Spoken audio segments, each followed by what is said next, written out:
जब फैसले कहीं और से आएं तो इंसाफ का जनाजा तो उठता है। जी हाँ नाजरीन, शाहिद खाकान अब्बासी ने यह कहा है कि हमारी अदालतें हमारे फैसले नहीं कर रही, हमारे सुप्रीम कोर्ट के जजेस को कहीं और से अहकामात आते हैं और फैसले दिए जाते हैं, वो सिर्फ हमें पढ़ के सुनाते हैं।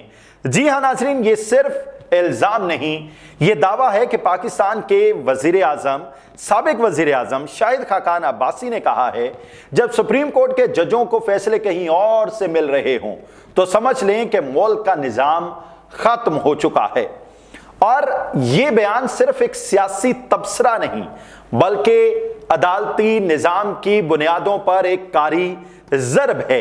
यह कहना कि मुल्क में आइन और कानून बाकी नहीं रहा, यह सिर्फ मायूसी नहीं बल्कि बगावत जैसा एहसास पैदा करता है। अगर अदलिया ही आज़ाद ना हो, अगर जज साहिबान फैसले कहीं और से वसूल करें तो फिर अदालतों के कटहरे नहीं बल्कि तमाशे लगा करते हैं, और जब अदालत तमाशा बन जाए तो इंसाफ कब्र में उतर जाया करता है।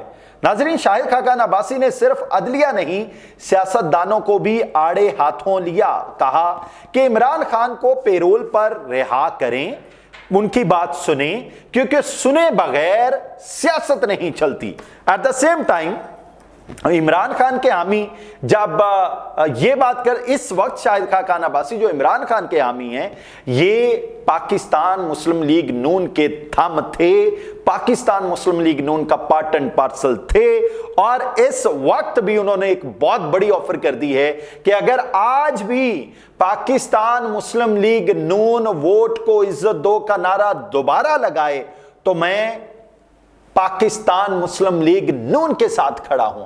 यह एक बहुत बड़ी ऑफर है। और फिर यह भी धमकाया कि मतलब ये मेरी एवेल्युएशन है कि जिस बयानियों को वो छोड़ के आए थे, वो बयानियां उन्हें लगता है कि अब इमरान खान के पास है, वो इमरान खान को चाह रहे हैं रिहा किया जाए, इमरान खान से बात की जाए, इमरान खान की बात सुनी जाए और दुनिया को बताया जाए कि हम एक जमहूरी मुल्क हैं। अच्छा, अब जो तीसरा एंगल है ना शाहिद खाकान अब्बासी के बयान का, वो बड़ा ही इंपॉर्टेंट है। दैट इज के मौलाना फजलुर रहमान इस्लामाबाद यात्रा करने का सोच रहे हैं और उनकी धमकी को लाइट ना लिया जाए। अच्छा, अब कुछ सवालात जन्म लेते हैं। क्या ये बयानात निजाम के खिलाफ ऐलान जंग हैं? क्या एक ऐसे शख्स की पुकार जो खुद सिस्टम का हिस्सा रहा है और अब सिस्टम ही के खिलाफ सफ आ रहा है, और अगर वाकई जज फैसले कहीं और से ले रहे हैं तो फिर हमें अदालतों पर नहीं किसी और इदारे पर यकीन करना होगा। और अगर यह इल्जाम गलत है तो शाहिद खाकान अब्बासी जैसे लीडरों को अदालत में बुला के सबूत मांगे जाने चाहिए, क्योंकि इंसाफ या तो मुकम्मल होता है या फिर होता ही नहीं। नाज़रीन, ज़हन में रहे, शाहिद खाकान अब्बासी अवाम पाकिस्तान के सरबराह हैं और पाकिस्तान मुस्लिम लीग नून की जानिब से पाकिस्तान के साबिक वजीर आजम रह चुके हैं। शाहिद खाकान अब्बासी का इतने सीरियस किस्म के, इतने संजीदा किस्म के एलिगेशन लगाना कोई आम सी बात नहीं है।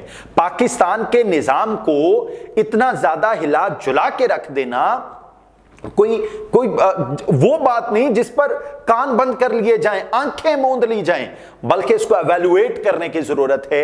अगर कहीं सदाकत मौजूद है तो उसको देखा जाना चाहिए। नाज़रीन, आज की दूसरी स्टोरी, टिकटॉकर बहन भाई बन गए 13 करोड़ की डकैती के हीरो।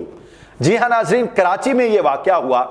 जब शोहरत की हवस मुजरिमाना जहन बन जाए तो इस तरह के वाकयात होते हैं।